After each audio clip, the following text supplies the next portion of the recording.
Did you like raise any money, or how did you get No, not started? not initially. Initially, it was it was a small, just kind of getting it out and getting going, and very bootstrappy. So bootstrapped for the first, I think 4.5 maybe of the 6 years of the company was all bootstrapped.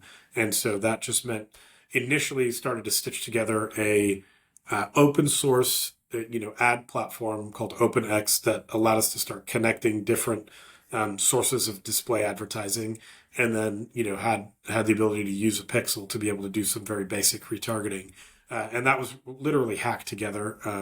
These days you would call that vibe coding, but those days it was just hacking stuff together. Um, and then just started selling because we said, hey, this actually works. It works enough to be able to go to a small business and sell this. Yes, it was very manual at the time. We had to do some work on the back end to get any campaign live, and work with a partner and do all kinds of things. But we were able to kind of get campaigns going. And the benefit of the ad world is that once you start, you could charge real money and you could make real margin. And so you're off into the races. And then we started to build what I would consider to be real technology a little bit later.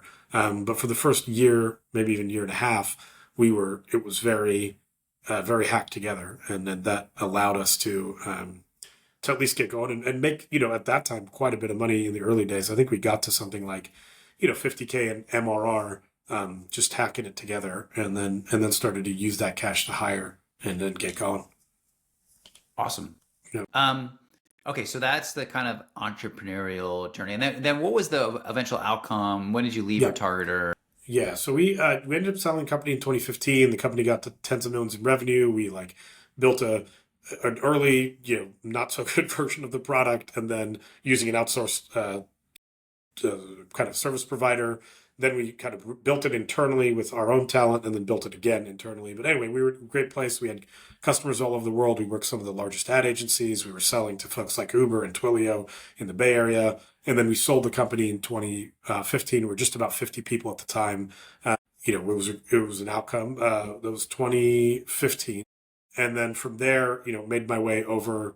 I had been an LP in Fund One of 500 startups, and I had been exposed to just a lot of early stage startups, and obviously became friends with a lot of other founders, and just generally trying to be helpful to other founders as they were going through their journeys. Particularly once we had hit several million in ARR, a lot of folks started to reach out and just, hey, how'd you do it? How'd that happen? What worked?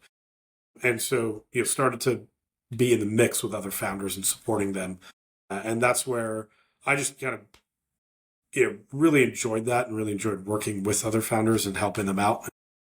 That then kind of organically led to me jumping into 500 startups. So I was an LP in Fund One that kind of got exposure early, and then just kind of was around the hoop with other founders and investors from that fund.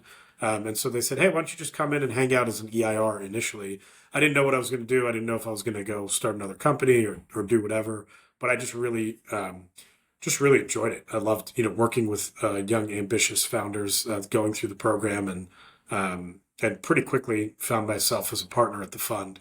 And then pretty quickly thereafter, found myself leading fundraising and investor relations for the fund. So it was a quick run, and then ended up being very materially involved in all things from capital formation to actively investing to supporting the portfolio to teaching venture courses at Stanford that we were putting together. There's all kinds of fun stuff. So it got fun fast.